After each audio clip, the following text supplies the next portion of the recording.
Welcome to the WRAL Daily Download. I'm Jack Hagel.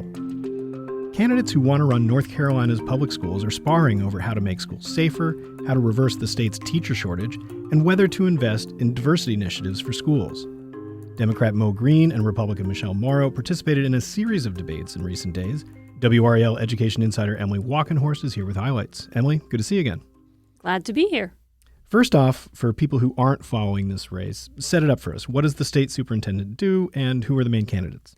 Right, so the state superintendent basically is the chief of the Department of Public Instruction. So technically the Secretary of the State Board of Education, they don't vote on it, but the department itself makes a lot of recommendations to the board. They compile a lot of reports. There are hundreds of employees, and they oversee the distribution of some $13 billion in state and federal funding. And all of that funding has all of these complicated regulations attached to it. So it's quite an undertaking. And the main candidates? So the candidates are, we have Democrat Mo Green. He's a former Guilford County Schools superintendent. He has served in administrative roles in schools. He went to college to become an attorney. He did that, but ended up working for schools, and so that was kind of his pathway there. We have Republican Michelle Morrow. She has taught in a homeschool co-op. All of her children attended homeschools in North Carolina, and they briefly attended public school in another state before they moved here, but they've never been to North Carolina public schools. She is also a former nurse, and basically she's kind of had some controversial issues with some social media posts made a few years ago calling for the execution of different political figures she disagreed with, former President Barack Obama, and some others. Now, let's run through some of the topics they've been hitting in these debates. I want to start with school safety. Sounds like they agree on a lot of things, but maybe not necessarily on how to do them. Right. So they want safe schools. I think that is very generically popular. And they both support school resource officers. Michelle Morrow says she wants at least 2 school resource officers in every school. Mo Green has said he's not really sure what the right number is, but he believes they should have them. He believes in, improving communication with officers and hardening schools, using metal detectors, weapons detection systems. Michelle Morrow wants to crack down on student discipline as a part of her safety measures. That's essentially what they want to do. Now, what about parental involvement? That's been a hot button issue lately. 1, why? And 2, what do they have to say about it? Right. So parental involvement has become this thing that we talked about. We hear about in politics all the time. There's this suggestion that parents haven't been involved enough in schools. And so what should we do about it?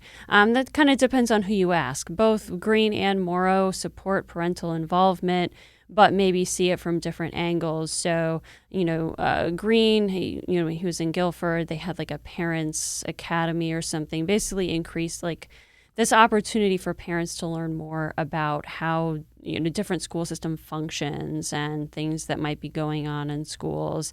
But Michelle Morrow believes that schools have often been keeping things secret from families. So a common talking point in the Republican Party is that schools are, keeping kids who are questioning, say, their gender identity. They're not telling parents that their kid is questioning their gender identity, and they're calling their kid by another name. And so that really started the Parents' Bill of Rights, Senate Bill 47. Parents' Bill of Rights is what the Republican Party titled that bill. And, they basically ensuring that, parents will be informed anytime a child, asks to go by a different name or pronoun. Now, teacher pay and recruitment has also been a point of contention across state government. The superintendent has little control over many of the things that go into education funding, but the candidates have some ideas. What are they, and how realistic are they? Right. So the superintendent's role when it comes to things like teacher pay is more of an advocacy thing.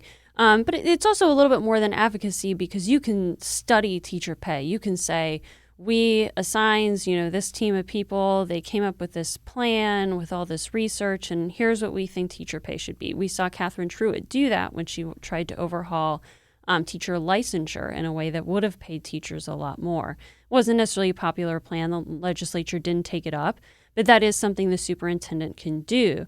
So both Mauro and Green want to increase teacher pay. They both threw out numbers of at least $50,000 starting pay, which is actually close to current maximum pay at the state level.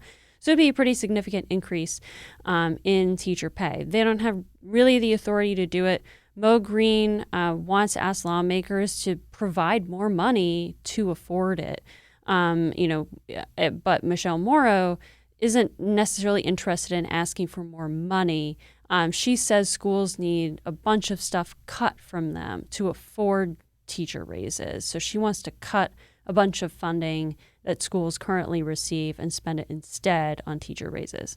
Well, let's take a quick break. When we come back, we'll hear about what the candidates have to say about cell phones in schools and school choice. Stick around. Welcome back to the WRAL Daily Download. We're talking with WRAL Education Insider Emily Walkenhorst about the race for state superintendent. Emily, private school vouchers have been a divisive issue. The topic was brought up in some of the recent debates. Where do the candidates stand on that? So vouchers, they're called Opportunity Scholarships in North Carolina. The generic voucher program is. They're now available to all income levels and to current private school students, which could be a lot of the new recipients. It'll cost $500 million this year under a bill that's now in front of the governor. And Mo Green is opposed to it. He thinks that's too much money. He says the private school systems are unaccountable. And he says if the state has that funding, it should be going toward public school students. He says schools have all kinds of needs. They could pay for more teaching assistants, more SROs, smaller class sizes, and more teachers. Michelle Mauro actually supports the voucher program. She says that it's a really important thing for families to have. If they're not happy with their child's current education, they need to have some kind of option to go to another school. She noted that, some counties don't have charter schools or magnet schools. They may also not have private schools, but she said that it's still important that families be able to make that choice. And she says that funding should follow the student, even if they're going to a private school. We've talked a lot about reading instruction in previous episodes. It sounds like there's some agreement on this one, right? Right. There's not a lot of, there's not really a gap between how they feel about this. And reading instruction hasn't necessarily been super politicized either. Essentially, the state has made this transition. They call it the science of reading, and it's, that's kind of a national term. It doesn't necessarily refer to North Carolina, but essentially it's harnessing the latest research on how the brain learns to read and incorporating that into instruction. So state lawmakers have been really invested in this. They've spent tens of millions of dollars on training for teachers.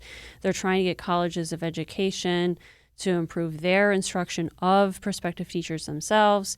And both Mauro and Green say they want to really focus on this and even maybe expand a lot of this change in reading instruction to the middle school level, so that teachers there might be able to spot, okay, well, this kid still doesn't really have a mastery of reading. How can I help them? Now, what about career preparedness? That's obviously basically the point of school, right? Do either of the candidates offer anything novel here?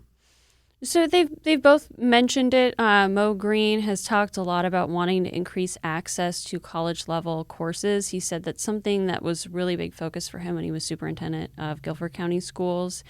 And that could just be increasing access to AP courses, but that could also be increasing access to more career technical education. That's something that Michelle Mauro also really wants to do. She wants to work with businesses to make sure that career and technical education is available to North Carolina high school students. And I should say that that's something that, the current superintendent, Catherine Truitt, has really emphasized quite a bit. So it's not like either candidate coming in would necessarily be making major changes. They would more just be continuing the current focus. They also gave their opinions on cell phones in schools. Big controversy there. What did they say? So Mo Green said he doesn't necessarily support, an all-out ban of never any phones at all, but he says that they need to have restricted access.